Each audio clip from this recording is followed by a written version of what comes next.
How many people treat syndactyly already? There we go. Okay. All right. So I think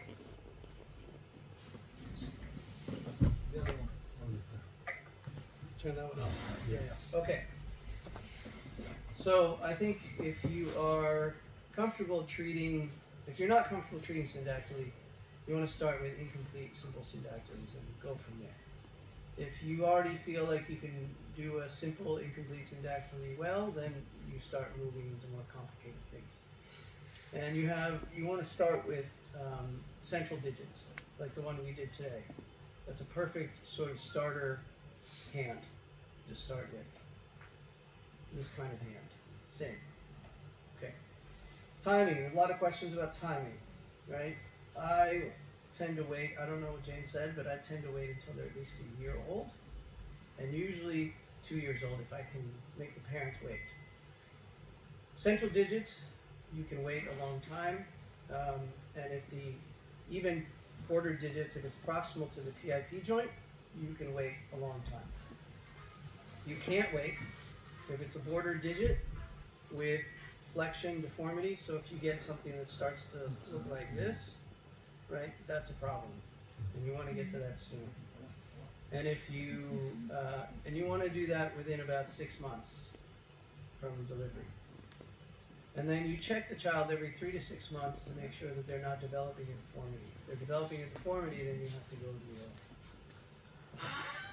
the hand size is really important. So the bigger the hand, the easier the surgery, and the more predictable the results. And your scarring tends to be better. Everything tends to be better if you wait till they're a little older. So the hand doubles in the first 2 years of life, and then it doubles thereafter only one other time. So results generally, at least in my hands, are better after about 18 months of age. And this is kind of the standard teaching.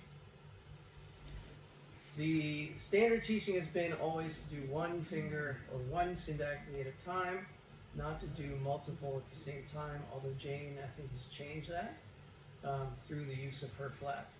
Because previously there wasn't really a good flap that you could use to do multiple digits at the same time. So the idea is to minimize loss of the flaps and to minimize loss of the digits, and then it's really the blood supply. If you can maintain, so if you're trying to separate out multiple fingers and you can get at least one vessel to each finger, you're okay. But if you have to have one finger with no vessels, not okay. You can't separate that. So there's little flaps that you can do for little tiny syndactylies, which I'm sure you guys know how to do. But the butterfly flap or jumping man flap is a really nice flap because it's versatile. And you end up with something that looks like that. And then the 3-flap Z-plasty, webplasty looks like that. So you have a dorsal commissure and then a Z. And let me see if I have. I don't have a. No, you don't see it. But here, this flap goes up to here, and this flap goes up to there, and you end up with something that looks like that. And I like the box and Z very much. Lately, I've been doing more of the butterfly flap, which I like as well. And here's the box and Z, and you can kind of see what I was saying. You take that, and I don't do a square, I have it tapered a little bit, which improves the survivability of a long flap, and also makes your web spacing a little bit better. Here's all the others. There's a whole bunch. There's the jumping man over there, or butterfly flap. There's a 4-flap Z-plasty. There's another of the same. I don't know why they have 2 of them. And these sort of boxes. I do not like this flap because it's very hard to get that to sit nicely. Okay, and then there's the wide V advancement, which we were thinking about doing today on a child with an incomplete syndactyly that had a web creep. And I think that works really nicely for a simple web creep. And you have to look to make sure you have sufficient skin to close without a graft. So once you get into sort of more extensive syndactylies, people have talked about the dorsal advancement flap or the classic flaps and grafts, and I'll go into that. So the dorsal advancement flap, I do not recommend. Chesco Soldado in Barcelona also has a volar advancement flap, which I also do not like. I think Jane feels the same way. Yes? Maybe? Okay. At least I don't like dorsal peninsula flap. It looks something like this, and then you do something like this, and then you end up with something like that. The problem is it ends up being a fairly ugly dorsal scar. So I don't like this flap. The most commonly used flap anywhere is the dorsal commissure flap, which does require skin grafts. It is your most versatile technique, and I think if you are not comfortable doing complicated syndactyly origami, like Dr. Shen is, right, then you want to do something simple. And this is the most simple. Limitations is you do need skin graft, and skin graft harvest, and that has to heal. There's also this issue of the circumference is larger for 2 single digits than for 1 joined digit, and so generally speaking, you may need graft.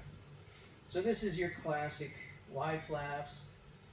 Generally, I try to put the flap into the ring finger, so I don't have to have skin graft on the ring finger side, because that's where they put their ring, right? But it looks something like this, and you can see this has Buck-Gramco flaps. This looks very, very similar to the case we just did. So here's your Buck-Gramco flaps, and if you notice, my flaps today were a little more distal than I wanted them to be, and so I had a little bit of a necrotic tip to my Buck-Gramcos. But generally, if you do it that way, it looks quite nice. And this avoids the need for any kind of flap on your fingertip, at least a composite graft, sorry. And then, so you start with the dorsal flap. You start with, again, the principles of any flap: thin at the edges, thicker at the base, full thickness at the base, and then sharp dissection, I like, and then bipolar for electric cautery. And then, next thing you do is you develop your Buck-Gramco flaps, because you don't want to amputate those, and we talked about this during the surgery. Defat the flaps as you go, identify the neurovascular bundles, which we both did, and then make all the incisions on the volar side, separate the distal to proximal. So you start at the tip, and you separate the fingers from distal to proximal. Preserve the intervolar plate ligament if you can. Look out for the bifurcation of the vessels and the nerves. And the nerves you can split, the vessel obviously you can't. The question was, if you have to sacrifice one nerve or the other, generally generally sacrifice the non-dominant vessel, which is on the radial side for the index along the ring, and on the ulnar side for the, yeah, but you're never going to sacrifice this one. Doesn't make any sense. There's no syndactyly on this, unless you have an X-ray. Okay. So, genital closure with I use 5-0 gut, not so fast absorbing gut, and you like Viper Rapide. Yes, Jane? So, you can do runnings. I run my sutures. She does interrupted sutures. It's just your choice. And then you close all the flaps before you start doing your graft, and then you come back with your skin graft. Here's an example of where I like to take skin graft, which is at the wrist crease. And the nice thing about wrist crease is you don't really see it, and it gives you the same skin that you would use in your hand. So you have, you can take it from the proximal forearm, from the groin, from the arm, I've actually used foreskin, which is crazy, but that's kind of what it looks like, and this is what it looks like after the child's fingers have been separated, and you can't even see the skin graft harvest site, right? So mom's not going to complain. So, reasons why skin grafts fail, and I think this is important for anyone who's using skin grafts. Skin graft is a living tissue.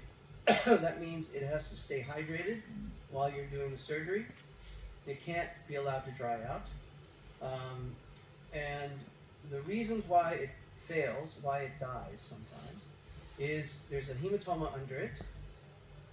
And that happens sometimes if you if you don't use good hemostasis, it can push up a big hematoma. I also tend to not suture my skin grafts particularly tight. I tend to leave them with space in between so they can leak a little bit out the sides rather than have a hematoma. And then seromas, infection, obviously things that are going to eat up your graft. And the other thing is later you want to have a good vascular bed. If you noticed, Jane did took some fat to cover the raw cartilage, which has no vascularity, before she put the skin graft on top. And so that you now have fat underneath your skin graft that's going to give you some vascularity. The other thing that's going to do it is shear. So shear is a lot of movement of your skin graft on everything that's underneath. And the way you protect for that is what Jane did also, which is to use Vaseline or to use any kind of non-adhesive material, and then pack it pretty tight so that you minimize the amount of movement of the graft. So I'm not going to get into this because we didn't do this. But I'll talk about a couple different flap shapes. This is the seagull flap, which to me looks more like a ray. If you look at it, has these little flaps that come up, right? And even kind of has the tail, if you look. So I really like this flap, but it's not good for adjoining digits. It's great for a central like we did today, and I think the results of this are really nice.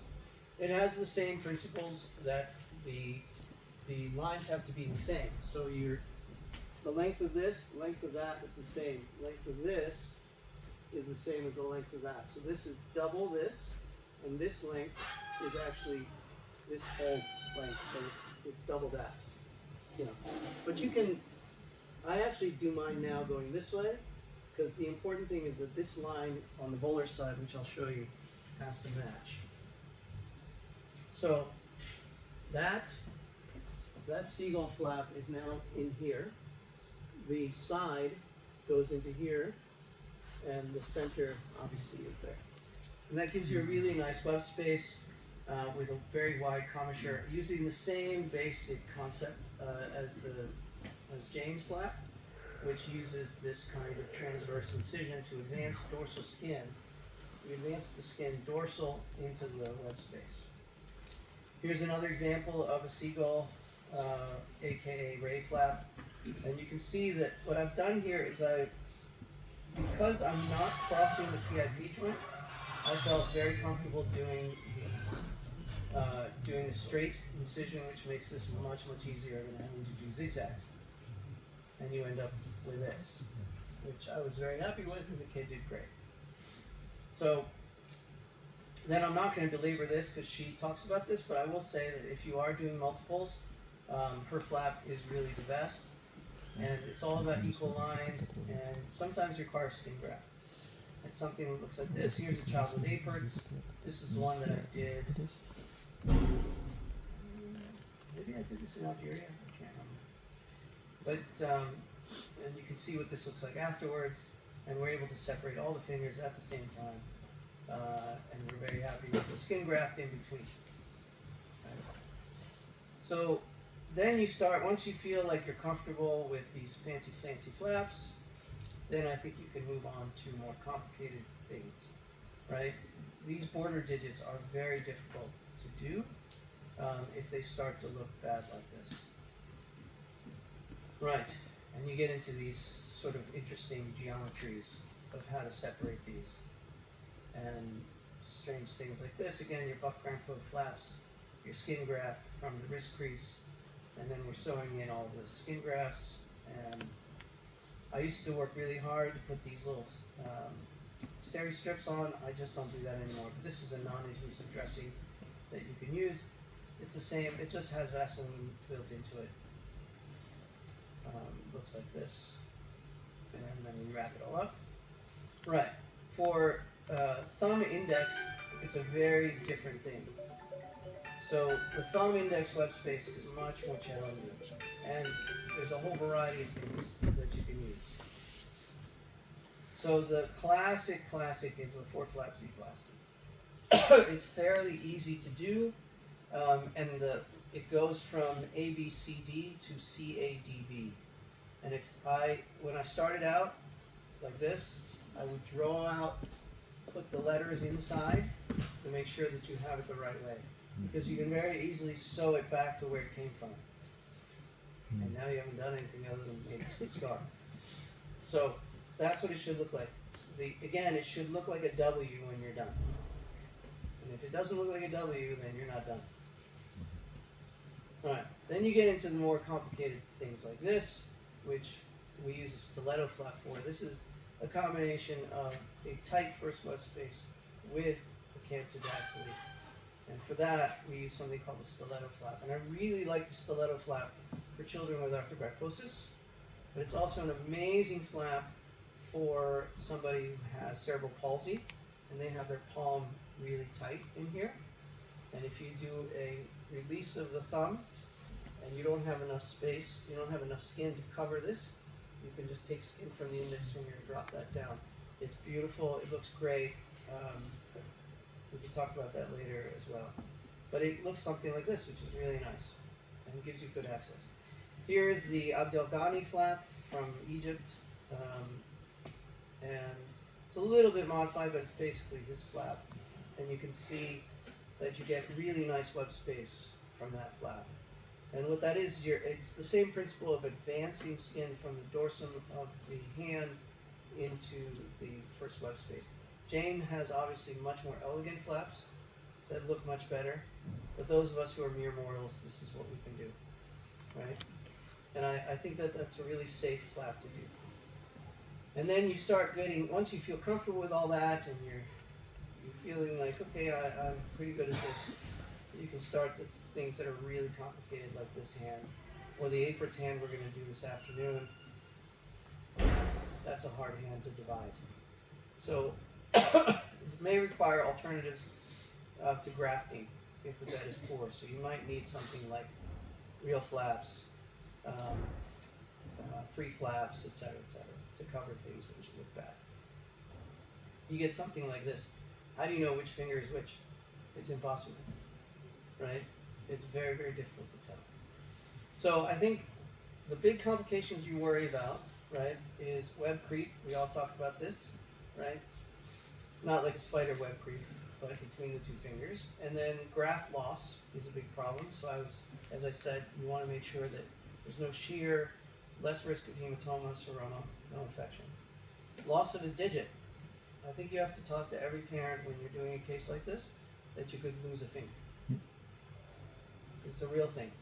And then I think any kind of contracture is usually the result of either badly planned incisions or loss of skin graft will give you these contractures like we saw in the kid today that we were thinking about doing as our last case. And then angular or rotational deformities are always a problem that you need to consider. But thank you so much for your